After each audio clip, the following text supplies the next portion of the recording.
Hi, guys. Picking up where we left off.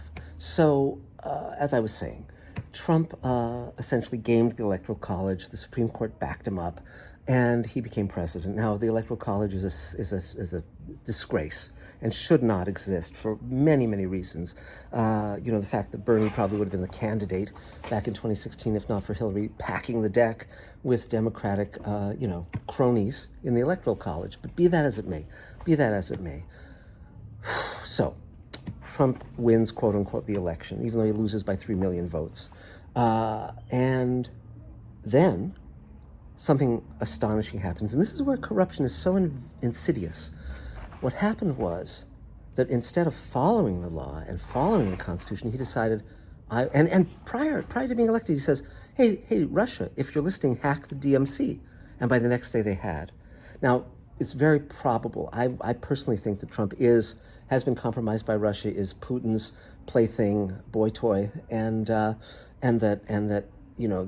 opened the door for America to cease to function because Putin's goal was to destabilize America, destabilize Europe, and so he put money into and intelligence resources into Brexit, into that campaign, and into Trump. And so as a result, he succeeded hugely. America has lost all sorts of things because of Trump. We're a laughingstock in the world. We have just taken our hands off the wheel in many, many ways that were extremely advantageous for us. But okay, so Trump becomes president, doesn't give a shit about the emoluments clause, so he's keeping all of his businesses, he's directly profiting from them, he's using taxpayer money to travel to his golf courses and so forth to the tune of millions and millions and millions of dollars. His kids are benefiting financially.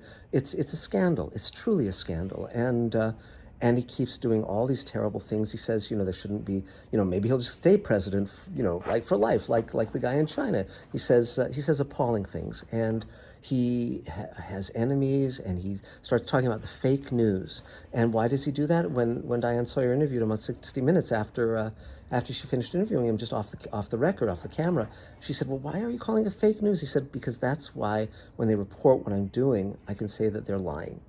And people will believe me over the news. And so it's all deliberate. He knows what he's doing. He knows exactly what he's doing. So how does he survive all of these things that could have taken him out of, because from before day one, obviously he was not fit to be president. The moment he said Russia hacked the DNC, that alone should have meant that he could not possibly even run for president. That he was a traitor. It's that simple. That's treason. Asking a foreign government to interfere in our elections. Okay, that's cut and dried. That's not something, any American patriot should know, Republican, or Democrat, should know that that's wrong, period. Wrong. And whether he's in Putin's pocket or Putin is just trying to utilize Trump, whom he knows is a, fool, essentially, or certainly demented in his way, whatever. So, okay, Trump gets elected. So then his objective is, how do I survive? How do I do all these illegal things? And this is a man who comes from a history of illegality. His grandfather ran a hotel and house of prostitution in the Yukon, and it's had a ripple effect down the generations. And this is a family that has no internal limits, apparently, that just basically says the means the end justifies the means, and it doesn't matter if you pay taxes, it doesn't matter if you cheat on your wife, it doesn't matter, on and on and on. There's no internal code of conduct. It's just basically anything goes if it's what you want in the moment. It's totally impulse driven. It's okay. So then there's the Mueller report, and he knows it's coming down the pike, and he knows that it'll expose that he was, acting illegally. And so, and this crazy Justice Department finding that you can't charge a president with crime, that's not a legal decision. That was just a finding of the Justice Department, an opinion. So again, there's been a huge lack of balls on the part of people who really should be taking responsibility, whether it's the Republicans, whether it's, anybody. It's sort of like this, there's no reason this guy couldn't have been charged with crimes when he is committing them and throwing his co-conspirators to the wolves. But okay, so Trump has a challenge, which is that during the Mueller investigation, he knows that thing is going to go off, but he also knows that if you can be the first out of the gate in a position of authority to say, this is how it looks, the big lie. Joseph Goebbels again. If you say, whether or not the report says you're innocent, if you say you're innocent, not you, but someone who's supposedly in a position of power, then you can get away with stuff. So now that's why he's so angry that Jeff Sessions didn't recuse himself. Jeff Sessions knew as a lawyer that you cannot be overseeing an investigation in which you are a participant and possibly guilty of crime. That's again conflict of interest. It's in and of itself it's illegal. So, and he could have been disbarred, should have been disbarred if he had not recused himself. But Trump knew that was a problem, because then Jeff Sessions couldn't position the Mueller report to diffuse it so Trump wouldn't be indicted or impeached. So instead what he does is he gets rid of Sessions, brings in the current Attorney General. Now Bill Barr had written a long memo saying, well, why the president can't be charged with a crime, why the president can't be impeached. So Trump knew when he met with him, okay, this guy is in my pocket, this guy is going to not do his job as head of justice.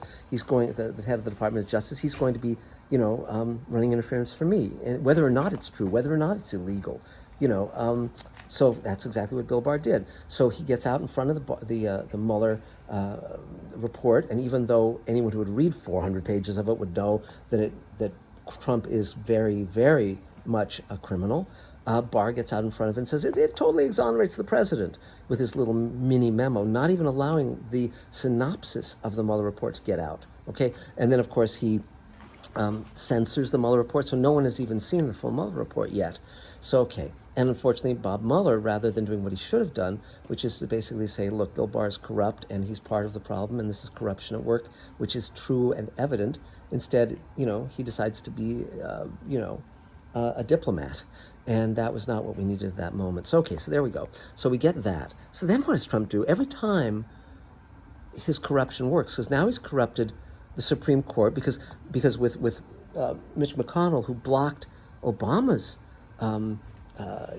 Supreme Court nominee, and then joked about it recently and said, well, if a nominee came up now with the same window of time as Obama, we just, approve him if he was, on the right. And he laughed about it, because obviously what he did back then was, again, illegal, unconstitutional. There's nothing in the Constitution that says that if it's within the last year of a president's term, he can't nominate or have his Supreme Court nominee. So right then, that's where everything, again, another monumental disgrace in our history, because then what happens is all the dominoes start to fall, and we start to lose the rule of law, we start to lose the Constitution, and fair elections. And at the same time, of course, the Republicans realize that they have to disenfranchise a vast percentage of the population, because otherwise they won't win. So they gerrymander, and they take minority people particularly, their names off the books, because they know if they let black people vote, if they let Latinos vote, they're screwed. So basically, they're trying everything they can think of to disenfranchise. And that, again, goes back to the Supreme Court totally taking the teeth out of the Voting Rights Act, saying, well, there's no prejudice anymore. And then all of a sudden, you have all the southern states taking people off the voting rolls, particularly people of color. So this is, again, how corruption works, where people are deprived of their vote, they're deprived of their rights, they're deprived of everything. And so, okay, so now Trump has gotten his way, he's defanged the Mueller report, and so what's next? He's looking, from the beginning of his election, he's been looking toward 2020. So what does he do? He starts essentially looking to find a way to blacken the reputation of his opponent, who he thinks will be Joe Biden.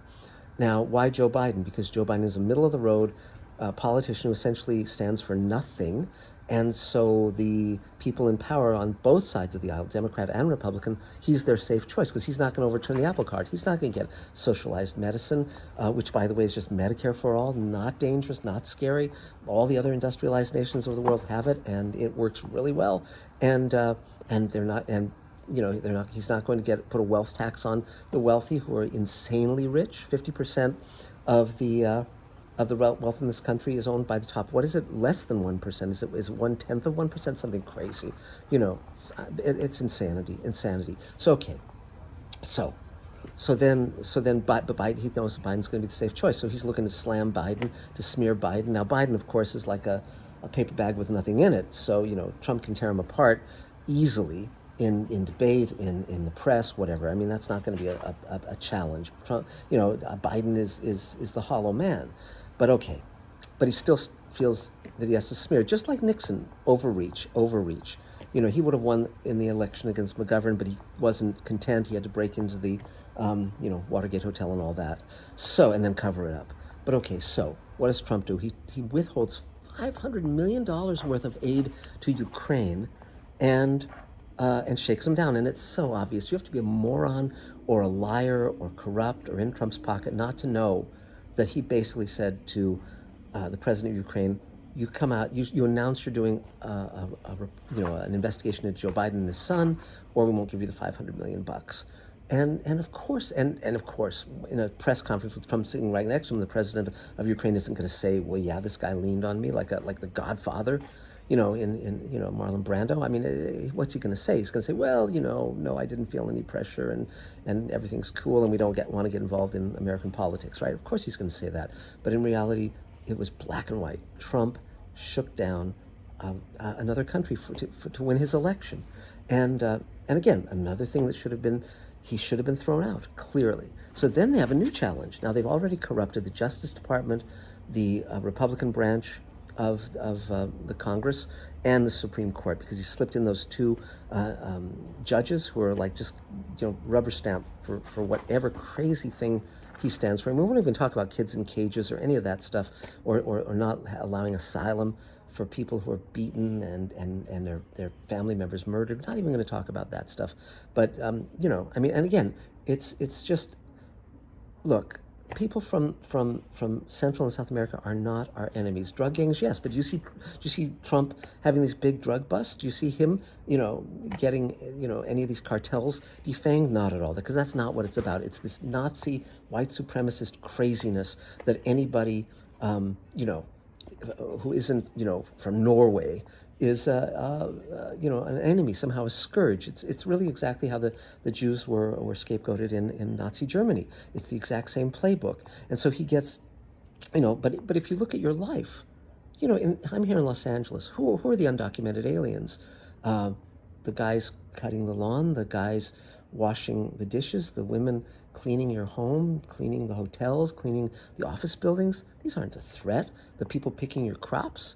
These are hardworking people who just want to, be able to send money back home and provide a safe and good life for their kids. This is the American dream. I mean, Jews were stopped from coming here prior to the war. If my grandfather hadn't come here during World War I and joined the American forces, everyone else in his family was exterminated back in Poland.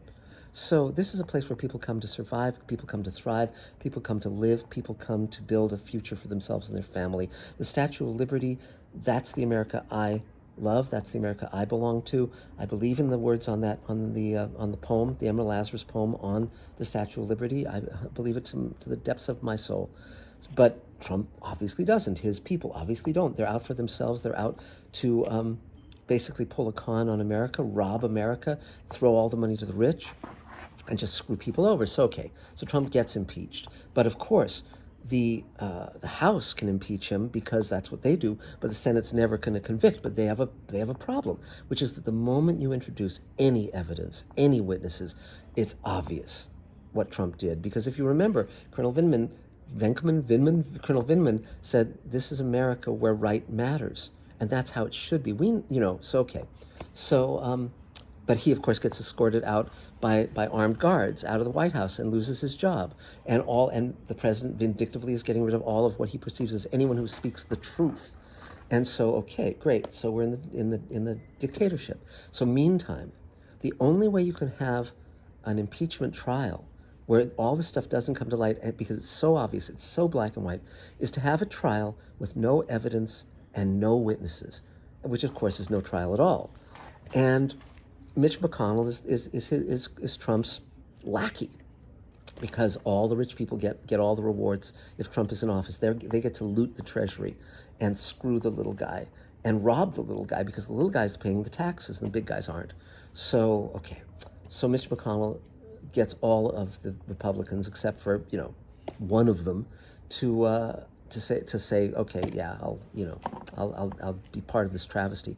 Now, the worst part, of course, is the Supreme Court justice. The justice of the Supreme Court is presiding, and if anybody should be dealing with the rule of law and saying, wait a minute, we can't have a trial with no evidences and no witnesses, it would be him. And so this is corruption at work, because it's this now. So now Trump has corrupted the Justice Department, the Supreme Court, and the Congress. And so as a result, he can do anything he wants. He has impunity, okay? And particularly, so now what's happening? Now where are we? Okay, the pandemic is sweeping America. Thousands are dying because of his incompetence, of course. But what's being set up? Well, they've used this as an excuse to, again, loot the treasury for the rich. That's what's happening. Whereas the little guy, they're throwing $1,200 at the little guy, and how are we going to get that? When is that going to come? And it has his signature on the checks. Well, wait a minute. This isn't his money. This is the taxpayers' money. This is our money. It should be signed the citizens of the United States, because that's who's paying for this. Okay, so, but that's not what it says. It has his crazy, Rorschach blot of a signature. So, okay. But now what is he talking about? What things are he talking about? He doesn't want mail-in ballots, okay? He's trying to defund the post office, and he's now talking about suspending Congress, okay? This is dictatorship. This is evil, okay? This is not America as I've known it for over 60 years. So what do we need to do? What is the solution?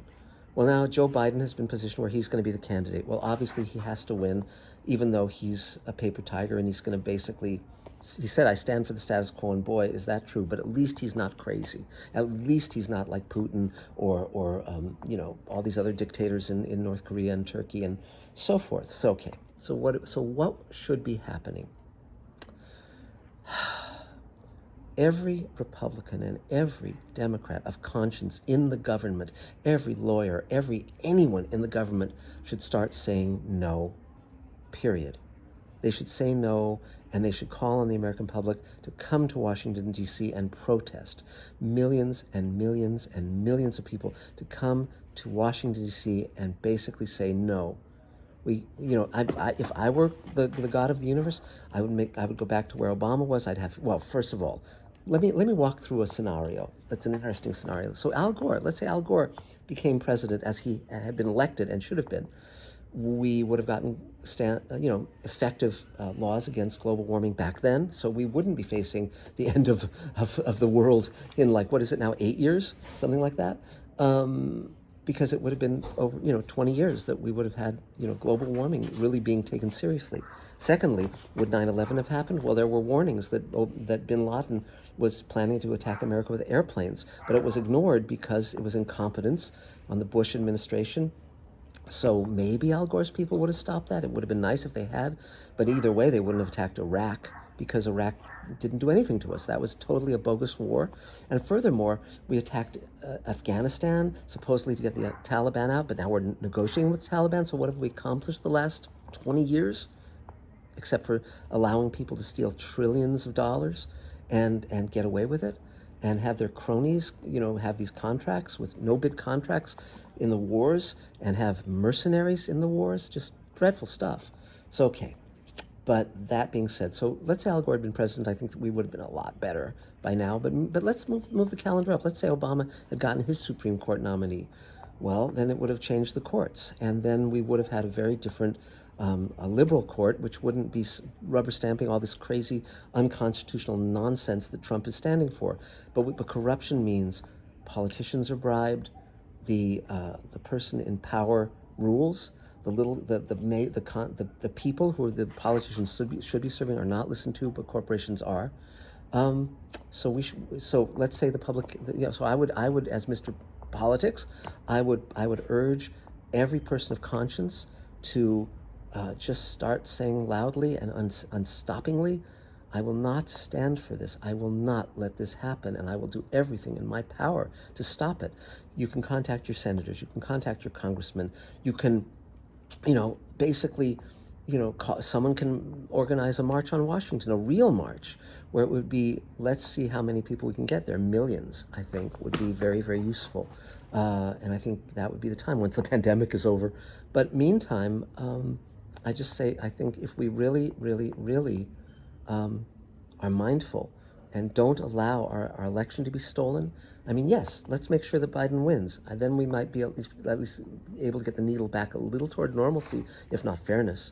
But, I'm waiting for Ocasio-Cortez to become 35 years old so she can run for president. She's my hope, because let's face it, Bernie does not have a backbone. When he looks like he's going to lose, he just folds, and that's really a shame. He wasn't strong enough this time out. He wasn't. What he should have. Here's what I think Bernie should have done. Quite frankly, Stacey Abrams, of course, was robbed of her gubernatorial election, and she started a fairness in voting, organization, which is good for her, but she still should have been governor. That was a scandal. Where the guy overseeing the voting rolls was the guy running for office. Again, that guy should have been tarred and feathered and run out of town on a rail. I mean, come on. Really, really, really. These guys are scoundrels. They're bums. But okay. So what Bernie should have done, because he was having trouble with the black vote, he was having trouble with the Southern vote, he should have announced early on that Stacey Abrams was his running mate. She wanted to be vice president. If he had announced Stacey Abrams as his running mate, then he would have gotten the black vote, he would have gotten the Southern vote, and he would have beaten the pants off Joe Biden, who everyone knows is just, even when he wasn't too old, he was too pale. And I don't mean as a white man, I mean he was pale in his convictions.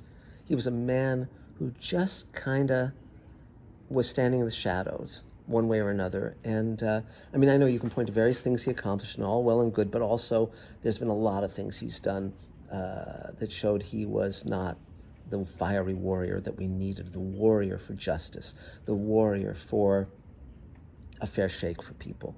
So anyway, so that's sort of my opinion so far. A long-winded video. I think I'm going to do this in 2 parts, but I'm going to start my own YouTube channel, and I'm going to put this on YouTube, and we'll see what happens. But, again, it's just my opinion. If people want to, comment below, definitely subscribe. I may do more of these if there's a reason to. But again, this is all the stuff I don't talk about in Mr. Sci-Fi, and I don't want any of my Mr. Sci-Fi people to be alarmed or think that I won't keep doing what I'm doing on Mr. Sci-Fi. But I just feel that we're in such a dangerous time, and such a time where we all need to be brave, that I just can't be silent, at this point. Because I saw tonight President Trump said he's thinking seriously of suspending Congress. And, that must not be allowed. That must not be allowed. So that's it for now. So I'm going to post this as 2 videos, and feel free to comment and subscribe, and we'll see where this all goes. Thanks, guys.